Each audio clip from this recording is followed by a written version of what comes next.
अभी ये समय है परमेश्वर का वाणी सुनने का। परमेश्वर क्या हमसे बोलना चाहते हैं आज का दिन में, क्योंकि प्रतिदिन उसकी करुणा नई होती है। जो कल जो अनुग्रह और करुणा हमने पाया था परमेश्वर से, वो काफी नहीं है आज के लिए। आज के लिए एक नई बात, एक नए सामर्थ परमेश्वर हमें देना है और देता है। उसी के द्वारा ही हम जीवित रहते हैं, उसी के द्वारा ही उसे लिपट कर हम जीवन बिताते हैं।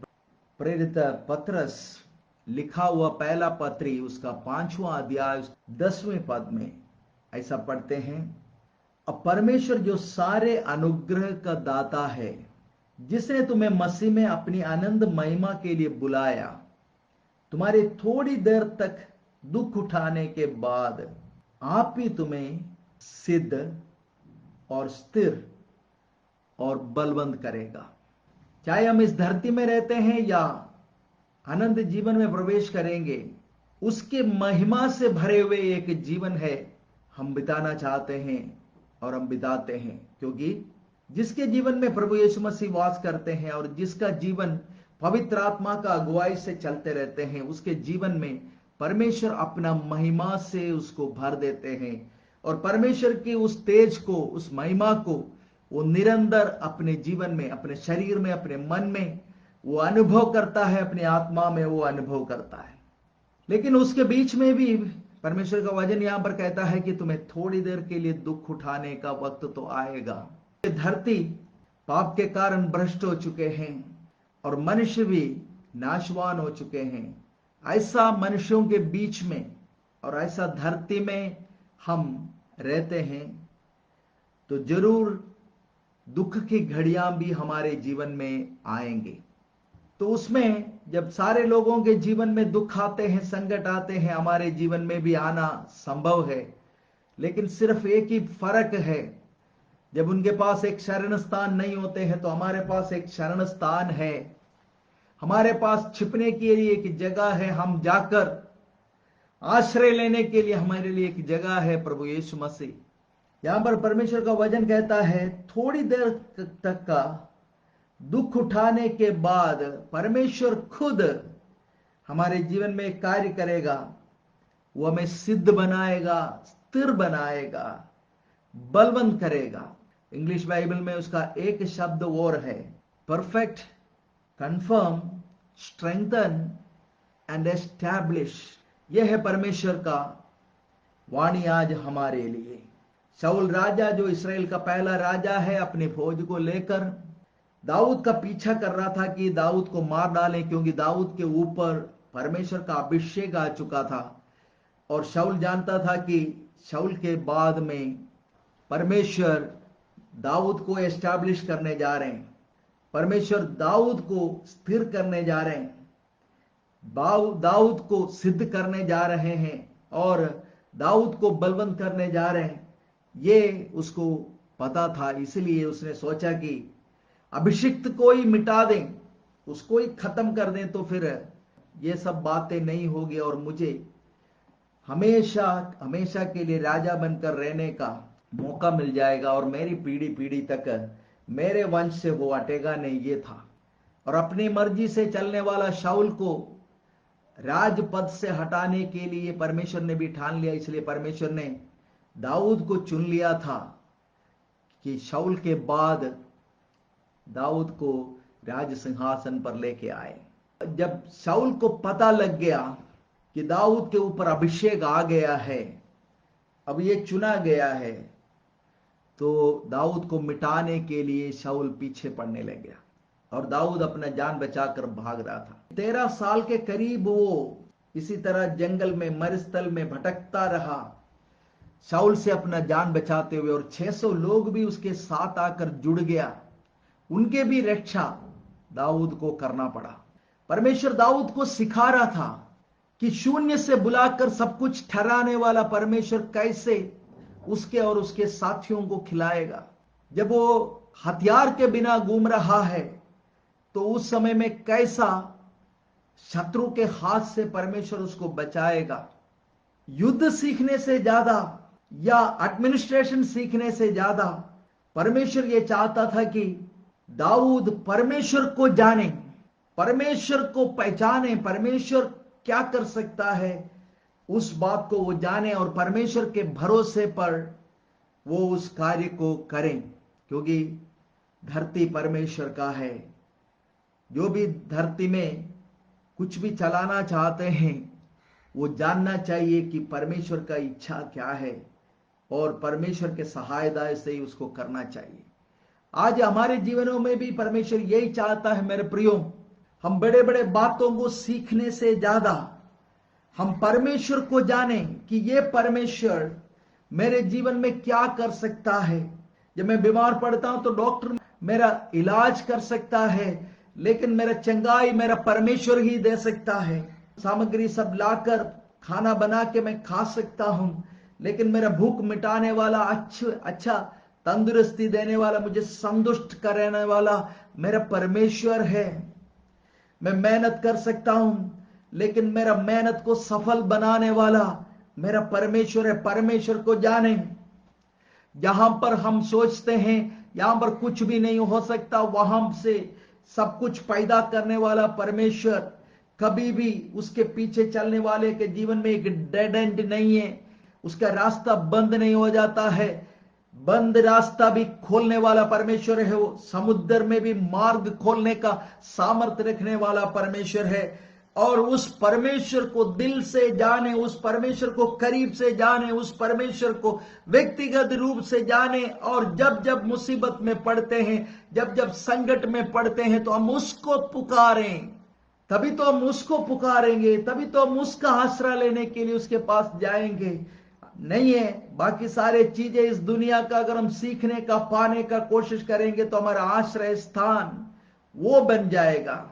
जब इस दुख की घड़ी दाऊद के जीवन में हो रहा था, तो उसने भी एक बार ऐसा सोच लिया कि अब मैं किसी न किसी दिन शाऊल के हाथ नष्ट हो जाऊंगा। भाग भाग कर वो थक गया। वो कहीं पर जाकर एक गुफा में जब छुपता है तो कोई न कोई खबर दे देता है शाऊल को कि दाऊद वहां पर छुपा हुआ है, और शाऊल तुरंत अपना सेना लेकर वहां पर पहुंचते हैं। तो दाऊद को फिर वहां से भागना पड़ता है। ऊषर भूमि में, जहां पर मरुस्थल में, पहाड़ों में, ठंड में, गर्मी में उसको बिताना पड़ा। थक गया वो। जब थक गया तो उसने कहा एक दिन मैं इसके हाथों मारा जाऊंगा, बचना मेरे लिए मुश्किल है। परमेश्वर पर उसने थोड़ी देर के लिए अविश्वास किया।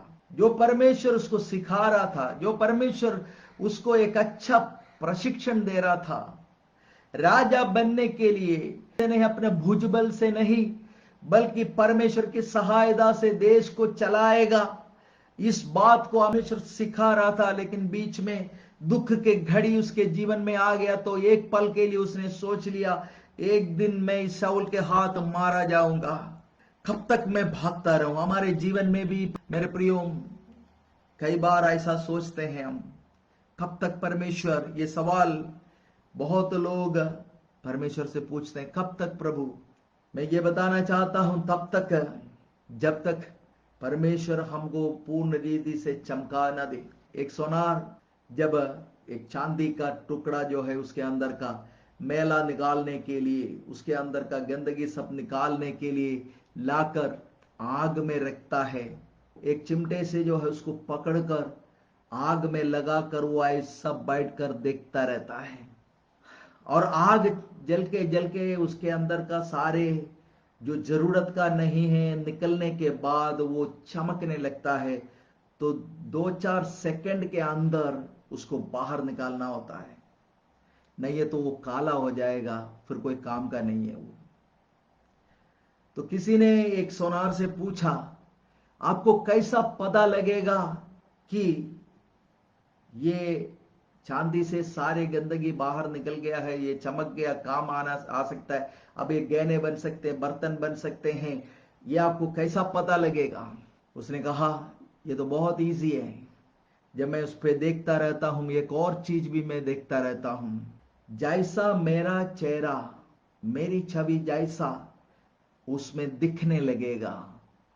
तो इसका मतलब है सारे गंदगी निकल गया है, और उसको मैं अभी एक काम आने वाला बर्तन बना सकता हूं या गहना बना सकता हूं। मेरे प्रियो, उतने दिन तक है दुख परमेश्वर हमारे जीवन में देता है, उतने दिन तक है हमें भागना पड़ता है, उतना दिन तक है हमें संकट में पड़ा रहना पड़ता है, जब तक प्रभु यीशु मसीह का छवि हमारे अमीन चेहरे पे ना झलके। जैसा उसका छवि में हम बदल जाएंगे, उसी घड़ी में परमेश्वर हमें उस आग में से हमें निकाल देगा, क्योंकि अब तो तैयार हो चुके हैं हम, अब तो कीमती एक मेटल बन गए हैं हम। अब उसे राजा के टेबल में रखने का बर्तन भी बन सकता है।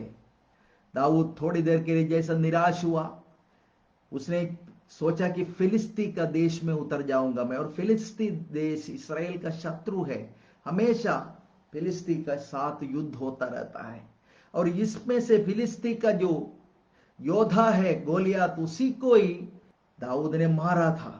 लेकिन फिर भी शत्रु का शरण लेने के लिए चला गया। वो शत्रु का शरण लेकर वहां पर उसने सोचा कि मेरा बचाव हो जाएगा, लेकिन वहां पर जब पहुंच गया तो उसका संकट की घड़ी और बढ़ गया, क्योंकि थोड़े दिन के बाद राजा ने तो उसको स्वीकार तो कर दिया, उसको रहने के लिए एक जगह भी दे दिया, और उसके साथी लोगों को खाने पीने के लिए व्यवस्था भी सब कुछ कर दिया। लेकिन अब राजा का रक्षा करना दाऊद का काम है, और दाऊद कौन है इस्राएल के लिए? इस्राएल का चुना हुआ राजा, अगला राजा, इस्राएल का सपना। लोग सपना देखते हैं कि दाऊद अब राज करेगा, परमेश्वर इस्राएल के लिए चुना हुआ व्यक्ति, लेकिन निराशा में आ गया तो शत्रु के पक्ष में चला गया, और वहां पर उसको मजबूरी में बोलना पड़ा उसको कि मैं राजा के साथ चलूंगा और इस्राएल के विरुद्ध में, मेरे अपने देश के विरुद्ध में मैं युद्ध लड़ूंगा। लेकिन मेरे प्रियो, हमारे गलती को सुधारने वाला परमेश्वर है हमारा परमेश्वर। कुछ गलतियां हमारे जीवन में ऐसा होता है हम नहीं सुधार पाएंगे, हमारे पास उसका सॉल्यूशन नहीं है, लेकिन परमेश्वर के पास उसका सॉल्यूशन है। परमेश्वर उस गलती को सुधारने वाला परमेश्वर है। वहां पर क्या हो गया है, कुछ लोग जो राजा के मंत्रियों में हैं, बड़े लोगों में हैं, वो खड़े हो गए और वो कहने लगे कि यिशै का पुत्र दाऊद ये कैसे हमारे साथ जाएंगे, क्योंकि जैसा युद्ध बड़ा गंभीर हो जाएगा, हो सकता है ये हमारे विरुद्ध में युद्ध लड़ने लगेगा, इसलिए फिलिस्तियों के साथ में दाऊद नहीं जाएगा। राजा ने कहा जाएगा वो पक्का, लेकिन उन लोग नहीं छोड़ा, उन लोगों ने कहा नहीं, ये नहीं जाएगा हमारे साथ। आखिर में राजा को मानना पड़ा। राजा फिर माफी मांगते हुए दाऊद से कहता है, देखो मैं तो चाहता था कि तुम्हें ले जाऊं, लेकिन ये लोगों के कारण मुझे छोड़ना पड़ रहा है। परमेश्वर ने उसको बचा लिया। अपने देश के विरुद्ध में, अपने लोगों के विरुद्ध में, अपने भाइयों को वो काट डालते, उसके विरुद्ध में युद्ध लड़ने के लिए जब वो तैयार होकर निकला था, तो तेरा हाथ साफ रहना चाहिए। मेरे सामने जब आता है इस्राएल का राजगद्दी, जब तू संभालने लगेगा तो खून से रंगा हुआ एक हाथ से नहीं है, तू इसको संभालने जा रहा है। परमेश्वर का धन्यवाद हो, इस्राएल का राजा को 2 बार मार डालने का अवसर दाऊद को मिला तो भी उसने नहीं किया, लेकिन यहां पर मजबूर होकर उसको अपने देश के लोगों के विरुद्ध में युद्ध लड़ने के लिए उसको जाना पड़ता। अगर परमेश्वर बीच में नहीं आता तो परमेश्वर उसको वहां से बचा लिया, बचा के उसको लेके आया। वो वापस अपने जहां पर वो रहते थे उस छावनी में चला गया। लेकिन आपको पता है, जो कुछ हम करते हैं, गलती करते हैं, तो उसका एक नतीजा जरूर निकलता है, और वो नतीजा वहां पर भी निकल गया। जैसे दाऊद और वो 600 लोग फौजियां उसके साथ में है, वो जब दूर थे तो अमालेक आकर सिकलाग, जहां पर दाऊद और उसके साथियां रहते हैं, उस जगह को लूट लिया। जितने भी लोग, उनके बीवी बच्चे, सबको बंदी बना के लेके गया, सारे सामान उठा के लेके गया, बाकी जो कुछ वहां पर है उसको आग लगा दिया। दाऊद और उसके साथियां जैसा वहां पर पहुंचा तो दाऊद को क्या दिखाई दिया? सिर्फ कुछ राख दिखाई दिया, ना उसके बीवी बच्चे वहां पर है, ना किसी का भी अपने लोग वहां पर रहे, कोई सामान वहां पर है, सब कुछ वो खो बैठा।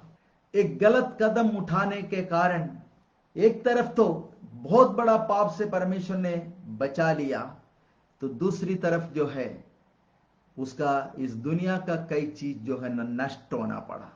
तो उसके साथ में जो लोग हैं वो लोग सब बड़े गुस्से में आ गया। उन लोगों ने कहा ये दाऊद के कारण हमारे साथ ऐसा ऐसा हुआ है, हम अपने बीवी बच्चों को खो बैठा है। उन्होंने एक एक ने पत्थर उठाया और दाऊद बहुत संकट में पड़ गया।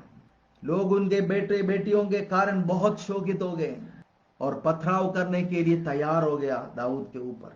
लेकिन दाऊद ने परमेश्वर यहोवा को स्मरण करके हियाव बांधा। उसको पता था कि मेरे लिए एक शरण स्थान है, चाहे ये दुनिया उलट जाए तो भी मुझे छुपने के लिए एक जगह है, मेरा सहायता करने वाला एक परमेश्वर मेरे लिए जीवित है। उसको पता था वो परमेश्वर जिंदा है, मैं उसके पास जा सकता हूं। वो हियाव बांधा। उसका पूरा हिम्मत परमेश्वर पर था, उसका घमंड परमेश्वर पर था, उसका आश्रय परमेश्वर पर था। उसने हियाव बांधा, मेरा परमेश्वर जीवित है। और परमेश्वर से पूछो क्या अमालेक का पीछा करूं मैं। वो एफोद लेके आया और उसके बाद उसने परमेश्वर से पूछा क्या दाऊद अमालेक के पीछा करें।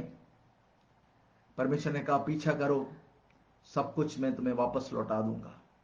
और तुरंत दाऊद अपने साथियों के साथ अमालेक को ढूंढने निकला और परमेश्वर ने उसका प्रबंध कर दिया। रास्ते में एक आदमी पड़ा हुआ था, अमालेक की छोड़कर चले गए थे क्योंकि वो बीमार था, और उस आदमी ने उसको वो रास्ता दिखा दिया और दाऊद और उसके साथियां जाकर हमला किया और सब कुछ, उसके बीवी बच्चे सामान जितने भी लूट कर लेके गए थे, सब कुछ, एक छोटा सा चीज भी नहीं रह गया, सब कुछ वो वापस लेके आया। मेरे प्रियो, शत्रु आक्रमण कर कर लेके तो गया था, लेकिन उसमें से एक भी चीज नष्ट होने से परमेश्वर ने नहीं दिया।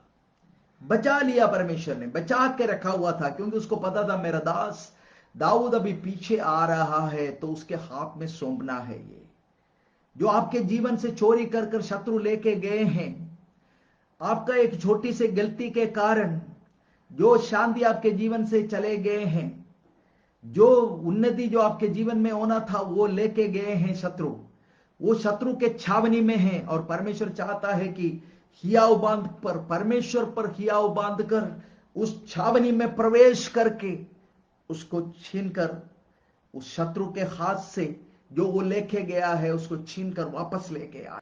परमेश्वर ने उसको वहां पर शत्रु के छावनी में उसको सुरक्षित रखा हुआ है, उसको छेड़ा नहीं। क्योंकि जिस दिन आप हिम्मत करेंगे, प्रभु पर हियाव बांधेंगे, उस दिन परमेश्वर आपको वह वापस करने जा रहा है।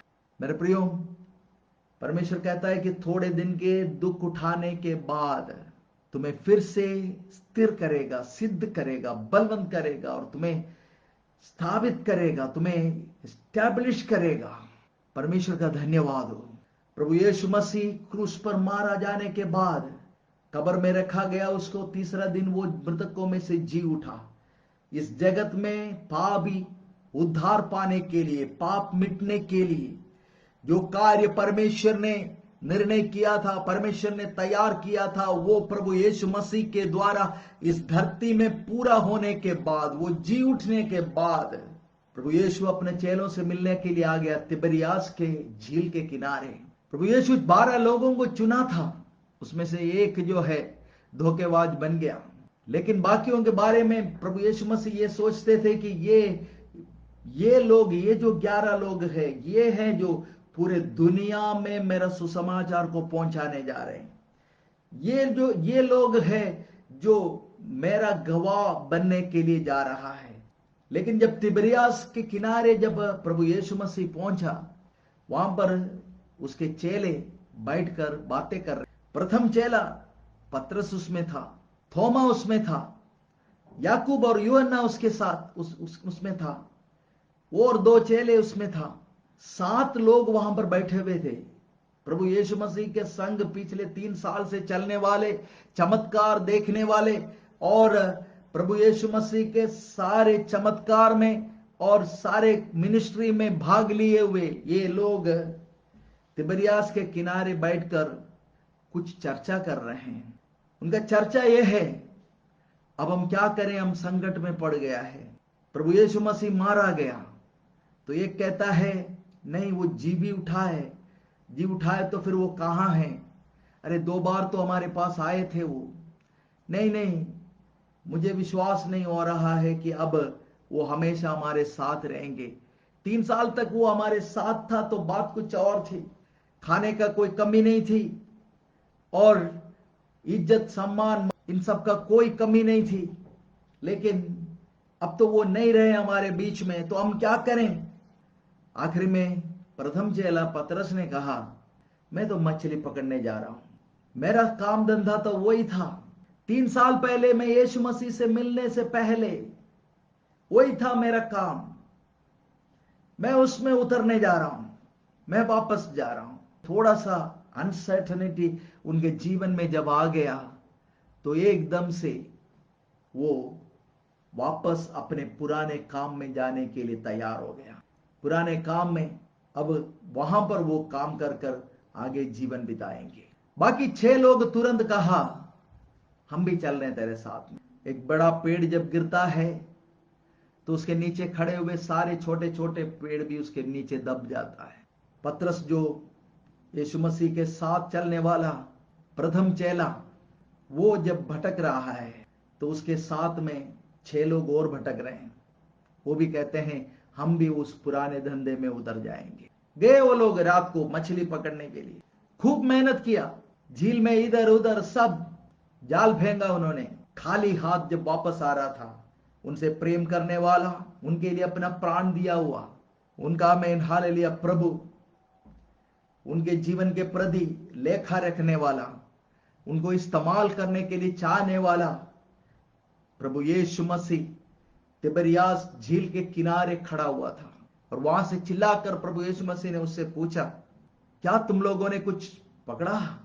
उनको पता नहीं था, उन्होंने सोचा कि कोई आदमी मछली खरीदने के लिए आया होगा। उन्होंने कहा नहीं, हमारे पास कुछ भी नहीं है। यीशु मसीह के संग जब चल रहे थे तो उन्होंने बहुत चमत्कार देखा, लेकिन यीशु मसीह को छोड़कर जैसे पुराने काम में जब वो उतर गए तो चमत्कार भी उनके जीवन में खत्म हो गया, मेहनत का फल भी खत्म हो गया, उनका आनंद भी खत्म हो गया। अब वो थके हुए हैं, सुबह सुबह वो वापस लौट रहे हैं, नाव खाली है, जाल खाली है। 7 लोग पूरी रात मेहनत किया है लेकिन उनके पास कुछ भी नहीं है। और ये है मेरे प्रियो हालत। प्रभु के साथ जब हम चलते रहते तो बहुत कुछ हमारे जीवन में हमें चकित करने वाला काम हो जाते हैं। प्रभु के हाथ थाम कर जब हम चलते हैं, उस पर शरण लेते हुए, उस पर भरोसा रखते हुए, उसके शब्द को सुनकर जब हम कुछ करते हैं तो बहुत कुछ चमत्कार हम अपने जीवन में देखने के लिए मिलता है। लेकिन उसके बिना जब हम चलने लग जाते हैं तो वो खाली हो जाता है। जो कुछ हम करते हैं वो हम अपनी शक्ति से नहीं, अपनी बुद्धि से नहीं। यीशु मसीह हमारा हाथ को बलवंत करने के लिए हमारे साथ है। यही पतरस है जो लिखता है, अरे मैं तो दुख के घड़ी में उतर गया था, चला गया था, प्रभु को छोड़कर चला गया था, लेकिन मुझे पता है थोड़े दिन तुम ये दुख बीतने के बाद वो तुम्हें स्थिर करेगा, वो तुम्हें सिद्ध करेगा, वो तुम्हें बलवंत करेगा, वो तुम्हें एस्टैब्लिश करेगा। वो है मेरा परमेश्वर। इसके बारे में मैं जानता हूं, इसलिए पतरस यहां पर इस पत्री में लिखता है। लेकिन प्रभु यीशु उसको उनको छोड़ने के लिए तैयार नहीं था। उनसे कहा तुम जहां पर तुम खड़े हो ना, वहीं खड़े रहो, उसी नाव में, वहां पर पानी में वहीं खड़े रहो और तुम्हारे दाहिने हाथ के ओर जाल डालो। उन्होंने दाहिने हाथ के ओर जाल डाल दिया और वो जाल भर गया। वो लोग कोशिश किया खींचने के लिए, खींच नहीं पा रहे थे, इतने मछलियां उसके अंदर आ गया। तब तुरंत उनको समझ में आ गया। एक चेले ने कहा ये तो प्रभु है जो किनारे पे खड़ा है ना, वो मछली लेने के लिए कोई आया नहीं, ये हमारा प्रभु है, यीशु मसीह है, वहां पर खड़ा होकर हमको जाल डालने के लिए कहा है। और वो लोग जब किनारे पे पहुंच गए थके हुए थे वो लोग।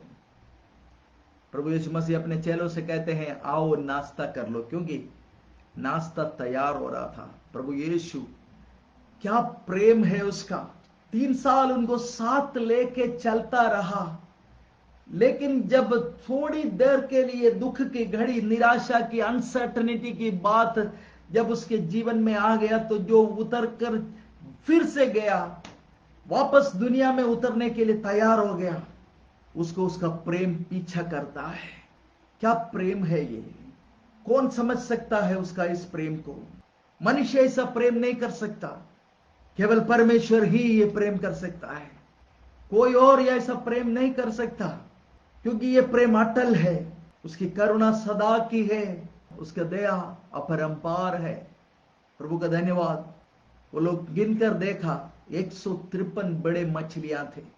इतने सारे मछलियां उनको मिल गया, सबकी आंखें बाहर आ गया, इतने चकित हो गया, वो आके बैठ गया नाश्ता करने के लिए। और वो जो पतरस है ना, जो यीशु मसीह के छाती के साथ लगकर हमेशा बैठते थे, पीछे आके बैठ गया, सिर लटका के पीछे बैठा हुआ है। लेकिन यीशु मसीह उसको छोड़ने के लिए तैयार नहीं था, क्योंकि यीशु मसीह को पता था 3 बार इसने मुझे इनकार किया है, बाकी सबसे बढ़कर मैं तुझसे प्रेम करता हूं, ऐसा उसने कहा था।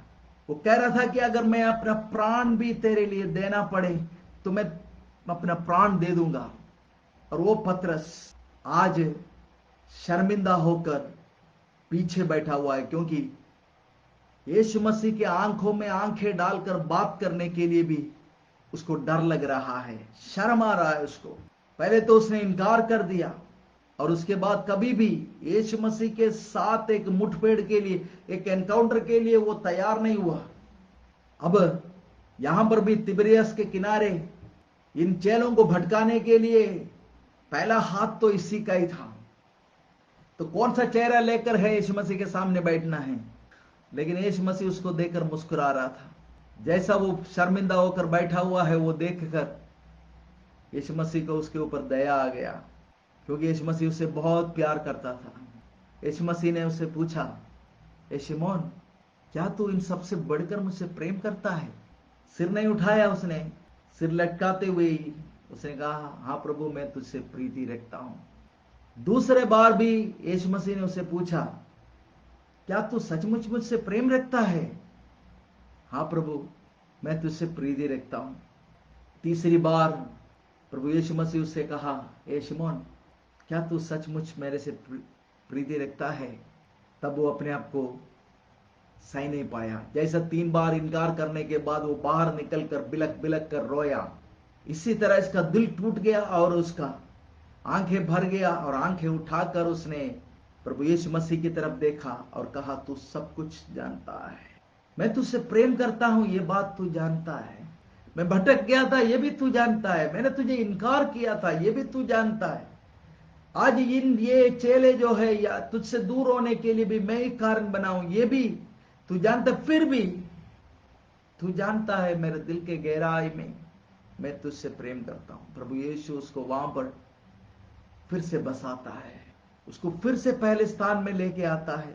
पेंतेकोस्त के दिन में जब पवित्र आत्मा उतर आया, तो पवित्र आत्मा ने उसी को ही हिम्मत दे दिया, ताकत दे दिया, अभिषेक कर दिया कि हजारों के सामने खड़ा होकर यीशु मसीह का गवाह बनने के लिए उसको मदद किया। यहूदियों को सुसमाचार सुनाने के लिए परमेश्वर ने उसको इस्तेमाल किया। अन्य जाति को सुसमाचार सुनाने के लिए परमेश्वर ने उसको सहायता किया। मृतकों को जिंदा करने के लिए भी परमेश्वर ने उसको सहायता किया। उसके हाथ से लंगड़े चलने लग गए। स्वर्गदूत उसके संग चलता था। जब वो बंदी गृह में बंद हो जाता था तो स्वर्गदूत उसको निकालता था उसके अंदर से। एक अलौकिक जीवन बिता रहा था वो। तो मेरे प्रियो, लौटाने में एक बहुत बड़ी ताकत है, एक सामर्थ्य है। परमेश्वर का प्रेम हमारे पीछा करता है तो हम उसको समझ लें। हो सकता है थोड़ा सा दुख की घड़ी में, हो सकता है दुनिया को देखकर भयभीत होकर हम भी थोड़ा उतर गए होंगे। जैसा हम उसके लिए करते थे वैसे भी नहीं करते होंगे, वैसा गीत नहीं गाते होंगे, वैसा प्रार्थना नहीं करते होंगे, वैसा हमारे जीवन नहीं चलते होंगे।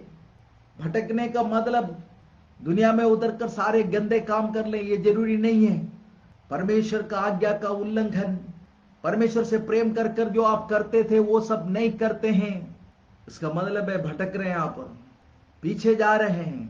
कई पति पत्नी का प्रॉब्लम्स जब सॉल्व करने के लिए मैं बैठता हूं, मैंने एक बात देखा है, उसमें से एक व्यक्ति, सिर्फ एक व्यक्ति, पति या पत्नी थोड़ा सा छोटा होने के लिए तैयार हो जाते हैं तो प्रॉब्लम वहीं के वहीं खत्म हो जाते हैं। जब दोनों कहते हैं कि मैं बड़ा हूं, मैं बड़ा हूं, मानने के लिए तैयार ही नहीं है, दोनों एक ही जैसा खड़े हैं, तब मैं देख रहा हूं कि कभी भी प्रॉब्लम सॉल्व नहीं होता।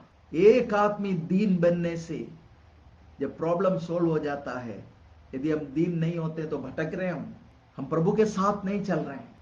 पतरस यहां पर फिर से प्रभु के हाथों में इस्तेमाल होने लग गया। उसका कारण यह है, उसने प्रभु पर हियाव बांधा, प्रभु के सामने अपना हृदय खोला। दाऊद अपना खोया हुआ सब कुछ पाकर वापस लेके आया।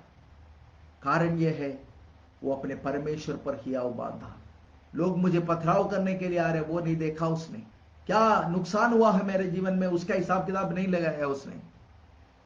परमेश्वर पर उसने, जिसने उसको बुलाया है, उस पर हियाव बांधा।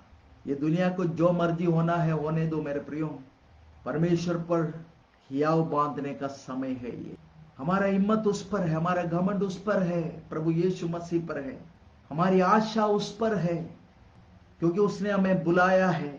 और थोड़ी देर दुख उठाने के बाद वो खुद ही हमें सिद्ध करेगा, स्थिर करेगा, बलवंत करेगा और एस्टैब्लिश करेगा।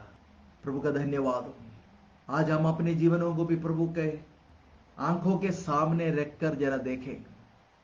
मतलब प्रभु यीशु मसीह मुझे कैसा देख रहा होगा, उसके अनुसार हम थोड़ा देखें, तब हमें पता लगेगा। क्या हम उस झील के बीच में मछली पकड़ते हुए पाया जा रहा है, या फिलिस्ती का छावनी में उनका मदद करने के लिए अपने देश के विरुद्ध में, अपने लोगों के विरुद्ध में युद्ध करने के लिए बैठे हुए हैं। हम आज कहां पर हैं? क्या लड़ाई झगड़ा सब करके निराश होकर, सबको ब्लेम करके एक जिंदगी बिता रहे हैं, या हम रोज सुबह उठकर ये कह रहे हैं मेरा प्रभु जिंदा है, वो जीवित है, मैं उस पर हियाव बांधूंगा और जैसा वो मुझे चलाता है वैसा मैं चलूंगा। थोड़ी देर दुख उठाने के बाद प्रभु आप ही तुम्हें सिद्ध करेगा, स्थिर करेगा, बलवंत करेगा और एस्टैब्लिश करेगा। प्रभु का हाथ में अपने जीवन को समर्पित करें।